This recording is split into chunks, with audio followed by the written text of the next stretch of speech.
TitleMatchNetwork.com. What do you think in today's world of pro wrestling, what is missing from the sport? Well, my thing always was when I would sit down and I would talk to a guy that I would potentially consider managing, I would ask him a question. I would say, what do you want? Do you want to be a superstar? I wouldn't use the word superstar. That's a new word. I said, do you want to be a star or do you want to be a main event wrestler?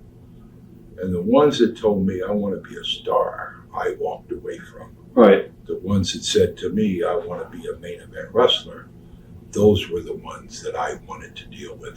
I think the modern day guys, they think that they are superstars. They think that their self-importance is well overblown. I think there's a handful of guys that are really, really good. Guys like John Cena, guys like Randy Orton, guys like Hunter Hearst Helmsley, Fit Finlay is another guy. But a lot of these guys, they look alike, they dress alike, they all come to the ring, get on the second rope, put up their hands, and want the people to cheer because they walk to the ring, for God's sakes. So true. Do something. Make the people respond. Once they do this, they forget the crowd is there. They go out and they do their 3 or 4 little high spots, wish spots, whatever they call them. And it's the same spots every time. It's boring. It's very, very boring. But you got a guy like Cena, who I think a lot of people are off of, but I think he's done tremendous. Randy Orton, I think he is fabulous. I think there are some guys that are really, really good. But even in my day, there were very few elite guys and a whole bunch of also-rans. Today, I think there's more also-rans and very few elite guys. I guess if you're watching the sport today, who do you think that you've watched today that you could have made a lot of money with? Helmsley, right. A guy like Orton, a guy like Batista. I believe I could have positioned them. I would be more selective of opponents for them, right, than they have somebody doing for them now.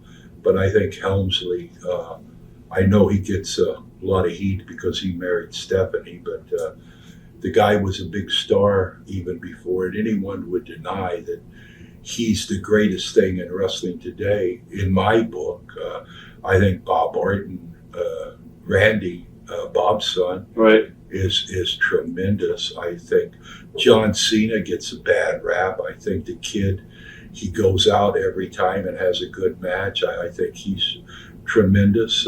He reminds me a lot of the Von Erich boys. I think, like I said, Batista, I think he's limited, but I see him like a Hulk the Road Warrior type guy. I think people really connect with him. I think he's very, very good.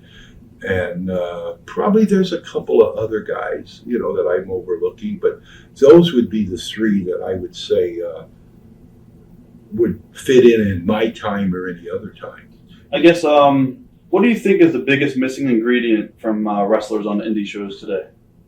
They don't know how to have a match. They know how to do a few, I believe they call them wish spots or high spots or may I spots. They don't know how to have a beginning, a middle, and an end. All they know how to do is to go out and do a bunch of stuff. And they never pay any attention to the crowd. Of my generation, we would play a crowd like a fiddle. We would listen to the response.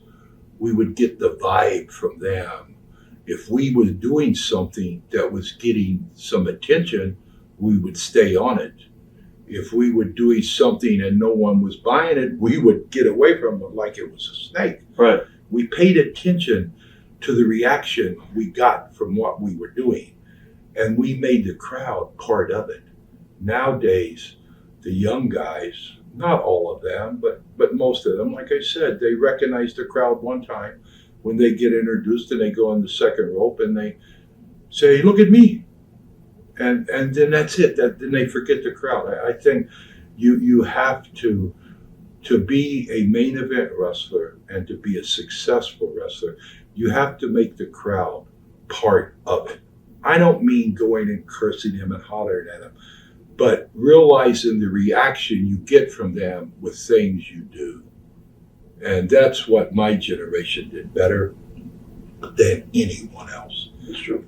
There were times with Mark Lewin and Dusty Rhodes that they wouldn't even touch for 5 or 6 minutes, and people would be going crazy.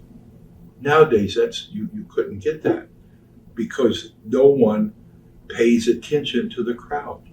They go out and they say, okay, I'm going to do this, this, and this, and this. And if the crowd don't like it, that's okay.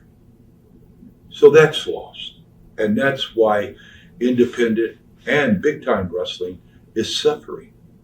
How did you wind up in MLW for Court Bauer? Court Bauer called me, and he was doing 15-year anniversary of I Quit with Terry Funk and Ricky Flair. I think he was doing it with Terry Funk and a young kid. What's his name? Carino. Yes, Steve Carino. And asked me if I would come and be a part of that. And I met Court then, and over a period of time, I became a dear friend of his, a very dear friend of mine now.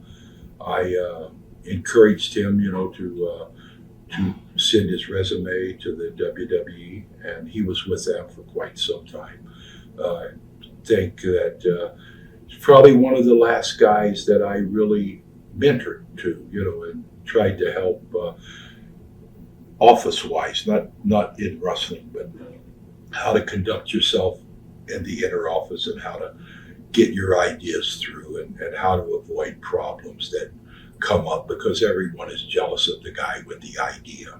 Right. It's easier to sit around and talk about how bad his idea is rather than to come up with an idea for yourself.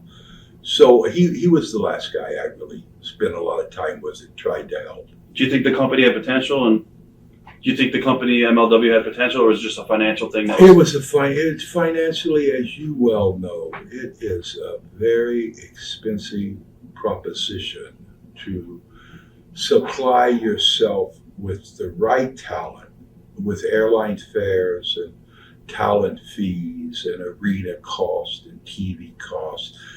And I think Court, being naive, he thought more was better, where I encourage guys, if you're going to promote independent shows, go with 10 to 12 guys that can have a match.